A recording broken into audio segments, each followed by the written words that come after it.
Let the record reflect that we're back in session in cause number 322383.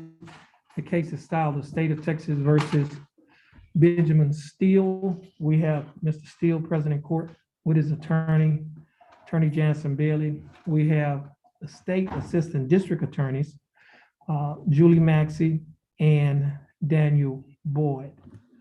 Let the record also reflect that the jury is now present in the courtroom. Ms. Maxey, are you ready to proceed? Yes, Your Honor. And Mr. Bailey, are you ready to proceed? Yes, Your Honor. Okay. Ms. Maxey, you may go forward. Thank you, Your Honor. The state would call Officer Kirk Smith to the stand. Kirk Smith.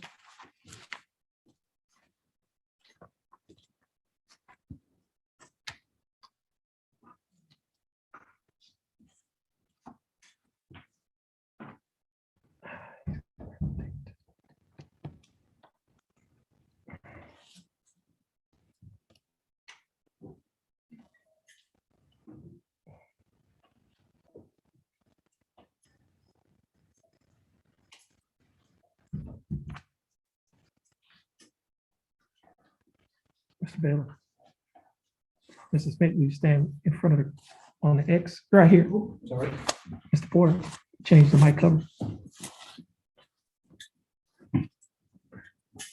Officer Smith, would you please raise your right hand? Officer Smith, do you swear or affirm to tell the truth, the whole truth, and nothing but the truth to help you God? I do, Your Honor. Okay, you may put your hand down. He just need to take a minute to change the mic cover, and then once he's changed the mic cover, you can go have a seat in the chair and you can adjust the mic.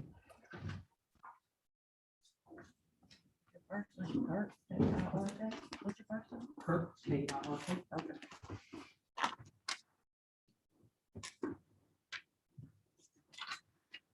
Ms. Max, you may proceed.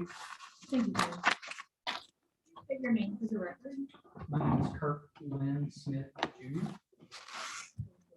Thank you for being here this afternoon. Can you share with the jury how you're employed I'm employed with the city of Beaumont. and what's your position there? I work as a police officer with the police department. And can you share a little bit about what your typical duties are as a patrol officer with the BPD? Yes, I'm assigned to the patrol division, and my primary duty is to answer calls for service. And were you employed, well, let me ask, how long have you been employed with Beaumont Police Department? I've been employed with them since January of 2014. Okay, so you were working with them on the night of February 24th, 2019, is that correct? Yes, ma'am. And were you on duty that night? Yes, ma'am. And did you get sent out on any calls that evening? Yes, ma'am. And where was that call to? There was a call, I don't remember the exact numbers, but it was on Moon Mist. Okay. And what were you called there to do? Versus to conducting a civil standby with other officers with a victim of family violence. Okay, and when you arrived, what did you observe? I observed the victim with family members and then other officers on scene. And once you arrived, what were you tasked to do? I was tasked with unlocking the victim's car to get her keys out of the car. Okay, and were her keys in fact in the car? Yes, they were. Okay. What happened after you got the keys out of the car? Then we conducted just a brief search of the residence to make sure that the other party involved in the report was not there. I believe that's all I have. Ask the witness. Okay. Mr. Bailey, you may go forward. Good afternoon. What time of night do you remember? Do you recall what time of night you guys went out there? May I refer back to my notes? Sir.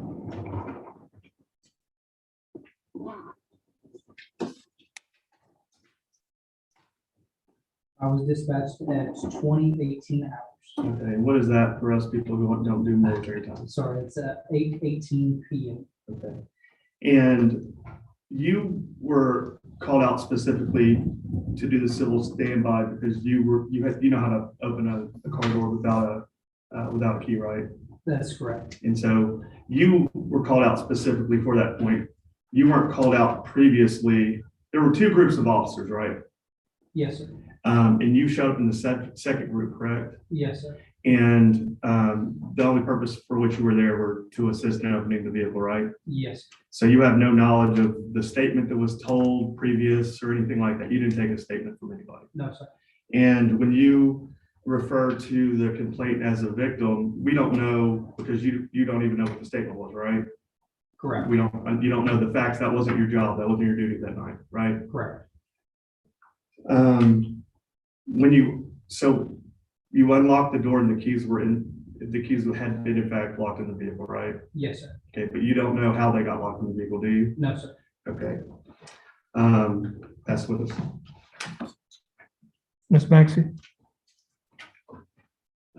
Officer Smith, the person that you referred to as the victim, was that Kelsey Smith? Yes, ma'am. Okay. And so you saw Kelsey Smith's car and you helped unlock Kelsey Smith's car to get the keys that had been locked in Kelsey Smith's car, correct? Yes, ma'am. Nothing further, Your Honor. Bailey? I'm sorry, Kelsey Lewis. Yeah, just to clarify, when you say Kelsey Smith, you meant Kelsey Lewis. That's Oh, okay. yeah. Oh, you have no questions? There you are. Okay, and Ms. Maxey, you have any further questions? Nothing further, Your Honor. Okay. Officer, you may be excused. Prior to you being excused, I must inform you that as a witness, you're under the rule and you are ordered to leave the courtroom and not re-enter unless instructed to do so by the plaintiff or me. You are not to discuss the case or your testimony with any other witnesses or anybody else except the attorneys. You are not to read any report or comment on the testimony or evidence in the case, and any witness violating the instructions is subject to being held in contempt of court. So at this time, officer, you're excused. You may step down and you have a blessed day. Thank you, Your Honor.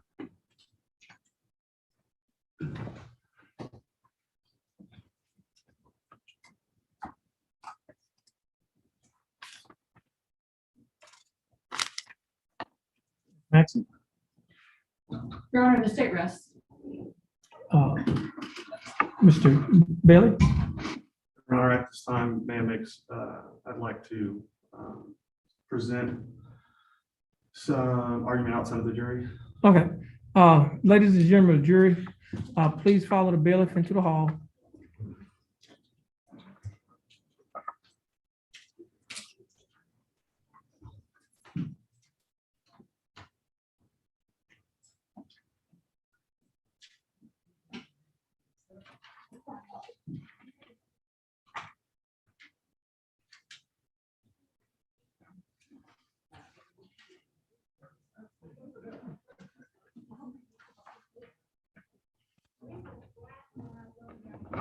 Okay. Mr. Bailey? Yes, at this time, Your Honor, we move for a mistrial under Rule 404B2. The defendant was not given proper notice or given notice at all about the use of extrinsic evidence in regards to crimes, wrongs, or other acts. And so that, along with re-urging what we stated with Article 30, was it 38.371? Yeah. That the fact that extrinsic evidence came in, we believe that the only remedy would be to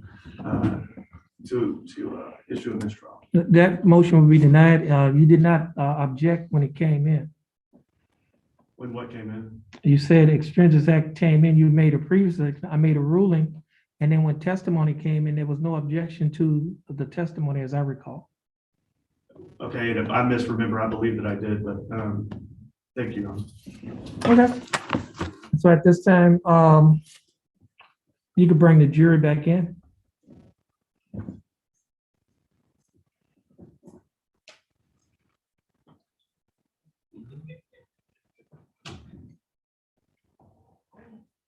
Mr. Steele, would you please stand?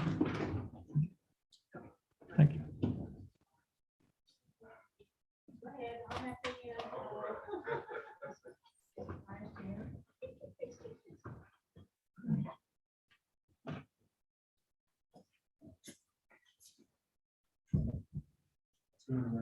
Oh, okay.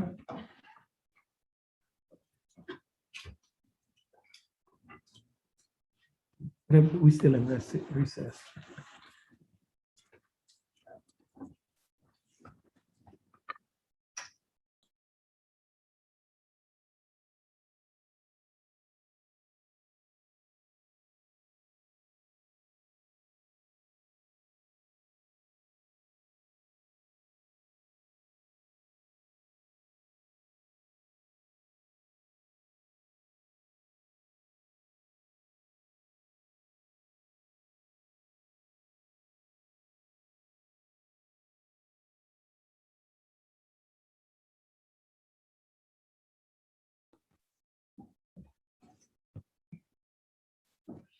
Let the record reflect that the jury is back in the courtroom. State has rested. And Mr. Bailey? The defense calls Benjamin Steele.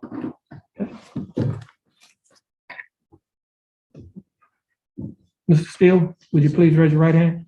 Mr. Steele, do you swear or affirm to tell the truth, the whole truth, and nothing but the truth to help you God? I do, Your Honor. You may put your hand down. Oh.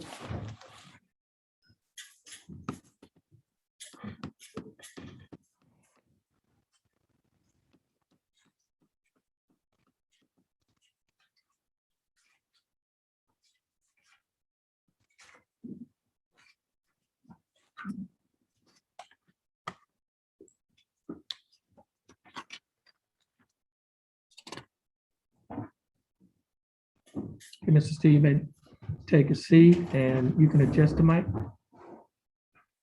Mr. Bailey, you ready to proceed? Okay, you may proceed. Good afternoon, Mr. Steele. Yeah, how you doing? You know the purpose for which we're here, correct? That's good. And I'm just gonna get to it. We're focusing on the night of February 24th, 2019, or the day. Do you remember that day? I do. And can you give us, explain to us what happened on that day? I can. We woke up, we've been talking about going to eat crawfish. It was her favorite meal, my favorite meal, so we went to go get it. We had lunch. I had work that day. I was working in Louisiana on a shutdown, so I'm working, 7 days a week, 12 hours a day. So I knew that my coworker was coming to pick me up around 6. Okay, and let's slow down. So you go to eat crawfish, That's correct. and did you have some alcohol while you're eating lunch? I had 1 or 2 drinks.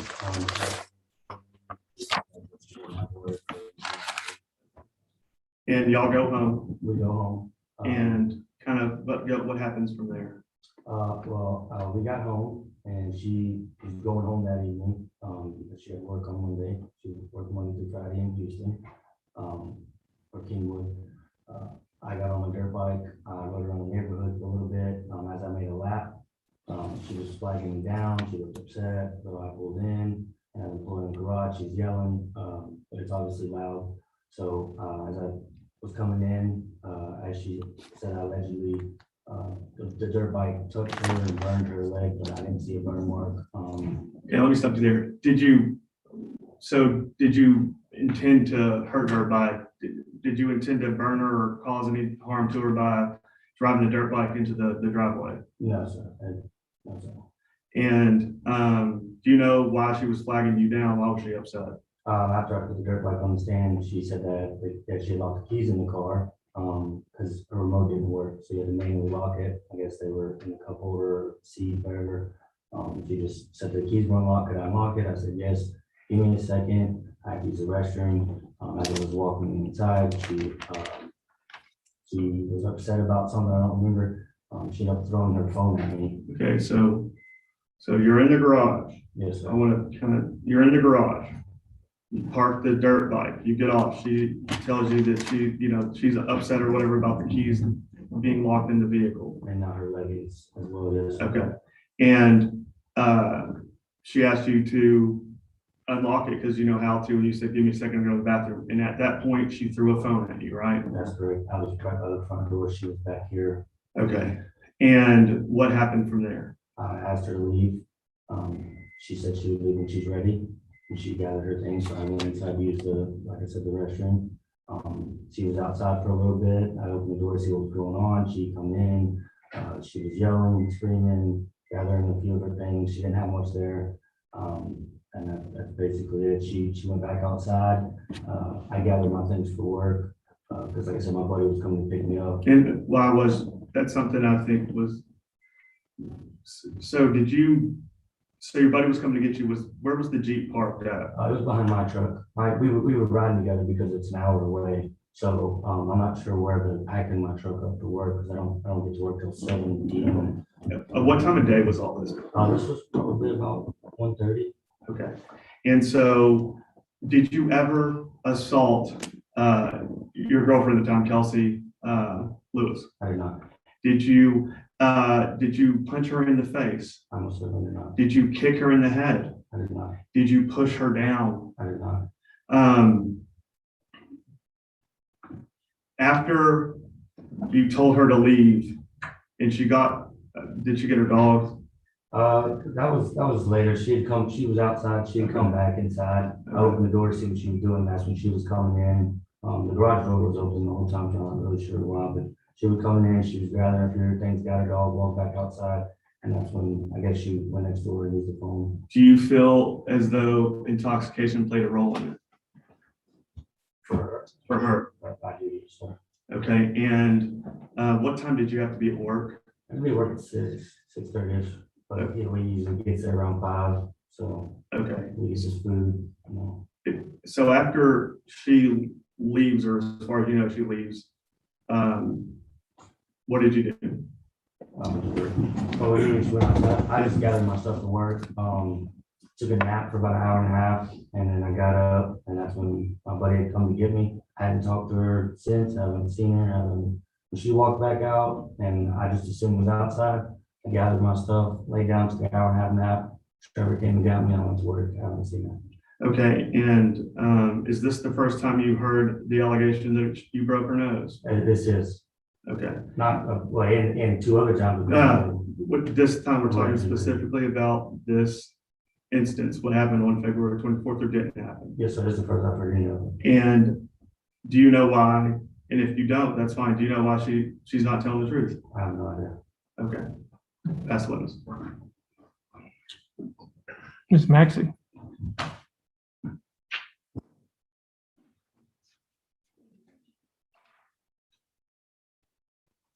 Mr. Still, when y'all went to go have crawfish, did you have a good time? I had a great time.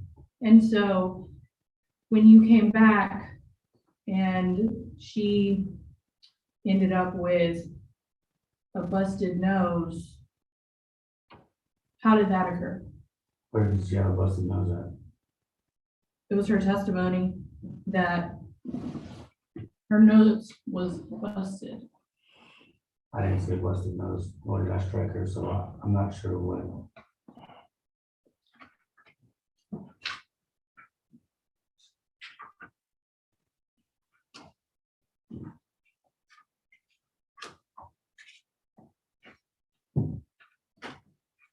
So after having a good time, you expect the jury to believe that she came home and just made all this up, all these allegations against you. I couldn't believe anything other than what happened, and that's what happened. I think she was upset about the paint being burned. Maybe locking the keys in the car. Can I get these photos? May I approach? Yes. Your Honor? If he's gonna touch him, he needs to put some gloves on. These injuries that were documented the night of the incident in question. You don't know where she got this swelling and bruising on her nose? No, ma'am. You don't know anything about that? No, ma'am.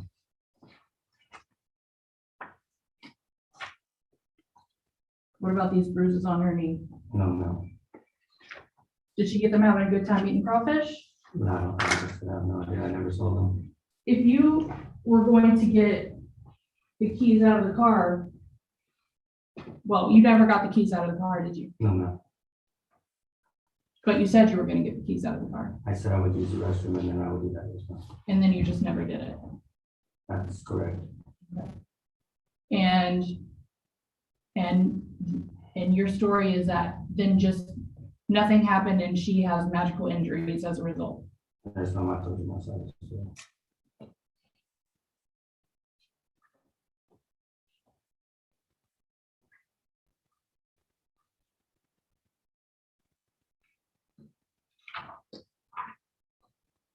Council. Mr. Bailey?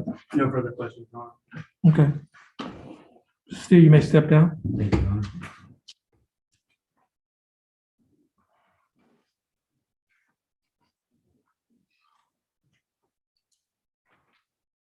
Mr. Bailey?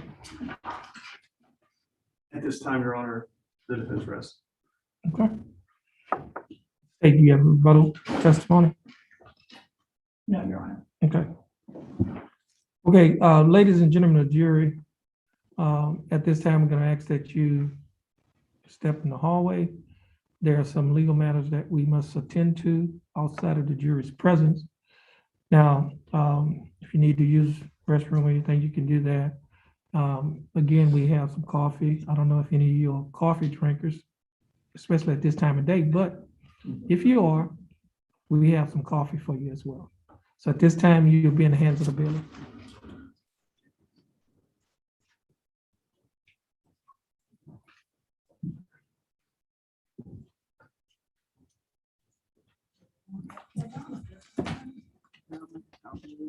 Well, yeah, you make a copy of that.